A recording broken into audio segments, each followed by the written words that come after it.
O professor Fabrício Soares e a pesquisadora Jaline Mombach estão desenvolvendo um programa para tablets que deve auxiliar na alfabetização das crianças, uma ferramenta cuja importância cresceu com a chegada da pandemia.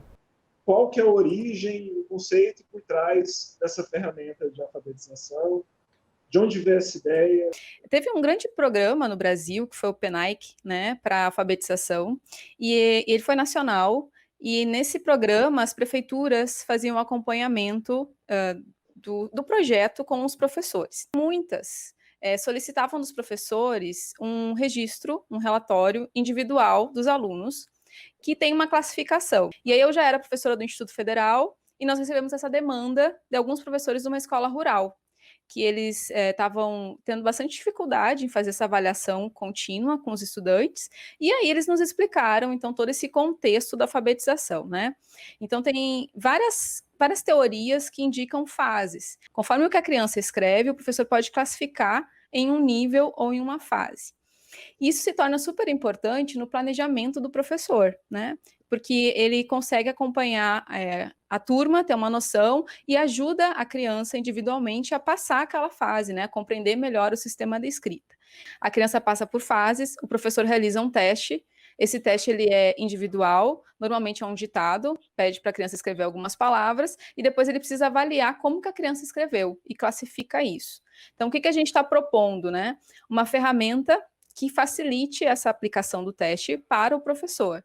Então, usando um tablet, por exemplo, o professor poderá aplicar o teste ao mesmo tempo para diferentes alunos, né, uma turma toda, e depois realizar essa avaliação. É uma pesquisa para trabalhar no esforço de ajudar o trabalho do professor. Então, por exemplo, a gente tem umas etapas de inteligência artificial que nós estamos embutindo, em que o objetivo é fazer um pré-diagnóstico para que o professor, em cima daquilo, consiga ter os indicativos e ele fazer o julgamento, né? Nós não estamos substituindo a figura do professor, nós estamos dando ao professor um instrumento de reduzir o seu esforço. A chegada da pandemia, porém, impôs alguns desafios inesperados para os pesquisadores.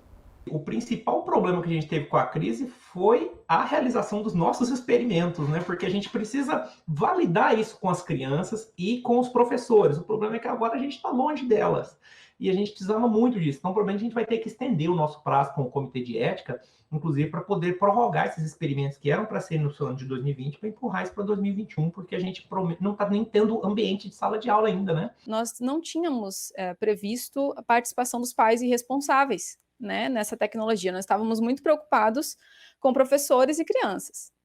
E com a pandemia isso ficou muito evidente. E aí nós realizamos uma pesquisa, um formulário online, e nós pedimos a colaboração de pais e responsáveis de crianças de 4 a 7 anos, que é o nosso público-alvo, e tínhamos um outro formulário para professores.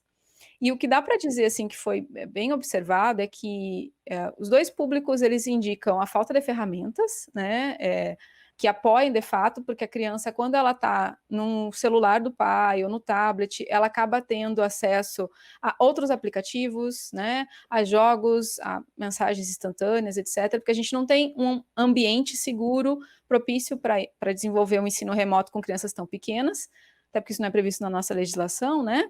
A conexão com a internet, mas principalmente o que a maioria dos pais relata é a dificuldade da criança realizar sozinho a atividade. Então, a intenção é que a nossa ferramenta consiga automaticamente, a criança consiga trabalhar sozinha, né, porque simula a atividade que é feita em sala de aula, e que automaticamente isso seja enviado para o professor, sem a necessidade do adulto ter que realizar esse envio, né, ou ter que depender tanto do adulto para realizar a tarefa. E o dos professores, algo que ficou muito evidente foi a falta de avaliação da parte escrita. Algumas escolas optaram por não avaliar nesse período, mas a grande maioria, os pais ou os adultos, precisam tirar foto do que a criança escreveu e enviar para o professor. E aí enviavam via WhatsApp, enfim, qualquer outra plataforma, né? Mas é um meio que é muito difícil de organizar, de manter o registro, manter o histórico e até mesmo do professor avaliar, né? Quando ele recebe só a parte escrita da criança, ele não sabe como é que a criança leu, se de repente a criança teve a ajuda de algum adulto dizendo que letra ele deveria ter colocado, né? Adultos acabarem tentando ajudar a criança a escrever, mas acabam influenciando e modificando, né, a forma como a criança está pensando o registro. Com a nossa ferramenta, a criança pode escrever direto no tablet e não teria toda essa dificuldade de organização, né, de manter o histórico, e também o professor consegue ter um registro melhor se a criança fez sozinho, o que ela estava pensando, como é que ela leu aquela palavra. E o pai e a mãe compreender a ferramenta, porque é preciso que os pais, nesse momento que eles estão com os filhos em casa, entendam esse processo para eles poderem cooperar e também monitorar as suas crianças. Sim, então o que a gente está fazendo é tentando adaptar, né? Mas assim, teste com o usuário já é algo que precisa ter uma preocupação, né? A gente precisa observar diferentes detalhes quando vai testar com o usuário, para tentar capturar o máximo possível da interação que ele teve com o dispositivo, né? Com o ambiente, enfim.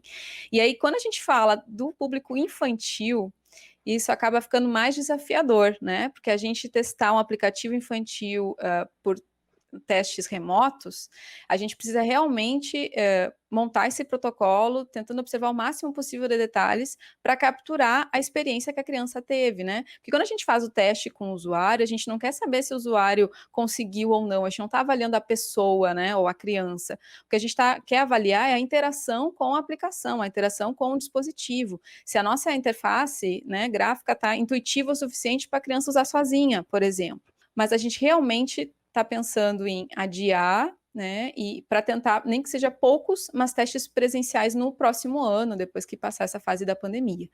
É isso. Muito obrigado, professores. Valeu demais pela disponibilidade. Todo mundo, cada um numa cidade. Professor, professora. Até mais. Obrigada. Até mais, obrigado.